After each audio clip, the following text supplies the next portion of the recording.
JT. It's a battle. New tattoos. So I asked you, is it Friday yet? And it is on Clevver Feed. That's right, it's finally Friday. I'm Joslyn Davis, she's Dana Ward, and right now we have breaking news. So for today's top story, we have got breaking news. Zac Efron is finally speaking out following all of those reports of his time in rehab. The megastar hit Twitter to share a photo and say this: "Hey guys, just returned from an incredible trip to Peru with my dad and wanted to thank you for all your support these past few weeks. Means the world to me. Love you guys." We love you too, Zac, and we are so glad you're doing well. Thank you, Britney Spears. It's one of my favorite pastimes watching Britney performances. The star just posted a video preview on her Instagram for her upcoming Work Bitch music video. The caption reads, "Attention people, just a little taste to hold y'all over." And there's an I Heart You shout out to the director Ben Moore. Here you go. You want a hot body? You want a Bugatti? You want a Maserati? You better work, bitch. You want a Lamborghini? You're welcome. I'm most stoked to see the desert scene since it appears to be where a bunch of dance choreo goes down. I also noticed a bottle of her fantasy perfume in there, along with a cool pool, lots of sexy dancers, and Britney is just looking fabulous these days. The official video comes out on Tuesday, October 1st on the CW. Want to spend an hour with Justin Timberlake? Yeah, join the club. Get in line. Well, the closest we're probably gonna get is tuning into the Ellen Show on Monday for a full hour with JT himself. Who do I send my thank you card to for this, by the way? Despite being sick on the day he stopped by to shoot the episode, Justin was a total trooper, but Ellen wanted to know what sort of patient he is when the cameras stop rolling and he's at home. Check it out. But when you're at home, are you a good patient? Are you a baby? Or are you pretty strong? I can get pretty cranky. Yeah? Yeah. Do you want people to like wait on you and stuff like that? Sort of. Mm-hmm. And do they? And by they, I don't know who I mean. Yeah. Like, I have the best wife in the world. Yeah, she's been great this week. yeah, so, she's been taking care of you? On the note of JT's great wifey, Jessica Biel, take a peek at what Ellen gave Justin to give her for their first anniversary. All inspired by this photo from Jess's Instagram account.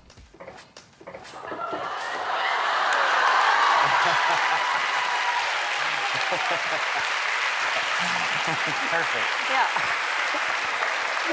See here? Yeah. See now? This is a hell of a doghouse. I know. I might smart off more often. To get the full story on this whole JT doghouse and more, tune in to Ellen on Monday, September 30th. Okay, so Twitter has been blowing up with talk about the epic feud between Jimmy Kimmel and Kanye West since Jimmy did a parody about Kanye's recent interview with the BBC. That's true. No one really saw this coming since the two were apparently friends. Jimmy basically pokes fun, and it's never mean at all, I have to add, at a lot of celebrity friends. It's part of a show. I think it's a compliment, personally. It is. It totally is. So the very first tweet in this battle, we're calling it a battle, it actually came from Kanye. He said, quote, "Jimmy Kimmel is out of line to try and spoof in any way the first piece of honest media in years." That was actually all in caps.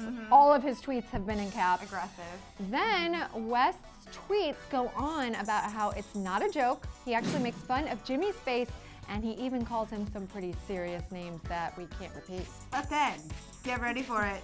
Jimmy responded by tweeting that apparently Kanye is all uppercase, very, very angry with him, responding to some of the tweets in a very nice, lighthearted manner. His response to Kanye saying that Sarah Silverman is 1,000 times funnier than you and the world knows it was probably one of our favorites. Jimmy said, quote, "I know, hashtag Wreck-It Ralph," right? She was pretty funny. She was. But Jimmy's funny too. So then the story goes on that Jimmy said this is not a joke or a prank, and Kanye has most recently been tweeting out quotes from his supporters on the situation. So we want to hear from you guys. Hit us up with your thoughts about this Twitter battle. Boom, boom. Since it's Friday, we want to do a little flashback. But before we get to that, guys, check out this photo of Justin Bieber. It looks like he got a few new tattoos. Yes, he did. One is on his back. It's Psalm 119, 105. It says, "Your word is a lamp for my feet, a light on my path." So it's an inspiring quote. Yes, obviously a Bible verse. And then on the inside of his arm, we spy a tattoo that we don't remember from before. It's a big angel wing. Yes. Don't know if there's a matching one on the other arm, but it sort of reminds us of how he flew in during his show. I kind of hope that he has two. Matching. Yeah, because otherwise he's going to be flying all funky. But let's get to the flashback, Dana. Let's take a look at this dude. Back in the day, I mean, we've been Team Bieber since the beginning. What? No tattoos. This is what he looks Sans ink?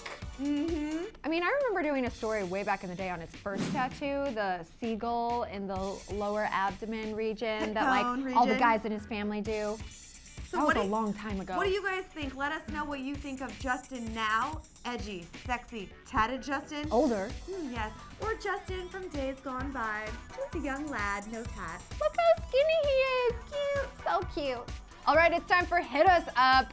We've been talking about Miley so much lately, but we wanted to ask you what you thought about her fashion cover. It was a very in-depth interview that happened inside the mag pages. And here's what you guys had to say. Let's kick it off with Georgina Herbert, who said, "I feel for Miley still." I think we kind of all do. No one really knows what happened though here. to And be we'll totally honest. probably never know None of our 100%. Up next, Bubblegum Heart said, "At least she kept her tongue in her mouth on this cover." Did she though? I think we actually have an alternate cover of her. With the tongue. Yeah, there's a second cover, you guys. Check it out. So she gave us options. Yeah, exclusive. All right, Al S said, "It's so hard to be with someone you no longer are sure about, and I'm actually glad that she broke up with him. At least now she's free and happy. And for Liam, it shows you that beauty isn't everything." Ooh, ouchie. I mean, he's pretty beautiful. That's true. It is true. But I hope they're both happy. I'm ready to just move forward with these individuals. So am I. Should we shake on it? Let's move forward. Will you shake on it too? Shake on it. Shake on it. But we're gonna continue Hit Us Up because we already asked you guys the question. So 13 Moon Princesses said, "Just because she broke up with him doesn't mean she isn't totally heartbroken." So true. It's very complicated and we'll never know all of the details of what went down. Oh my gosh. We are just thinking. We're on the same page. We are on the same page. Great minds think alike. And then Shanti Grande, P.S. I love your name, said, "I'm glad that she at least confirmed that Wrecking Ball wasn't about Liam. That is the truth. The song that's about Liam is called Drive. It's going to be on Bangers out October 8th. And Wrecking Ball, as she said, alluded to, is about her dog who tragically passed away." I know. So there you have it. All right, you guys, thanks so much for checking out Clevver Feed. Be sure to subscribe to Clevver TV so you can get this show Monday through Friday. And in answer to her shirt, it is Friday. We hope you guys have a great weekend, and we will see you back here on Clevver Feed on Monday. Yay! Bye, guys.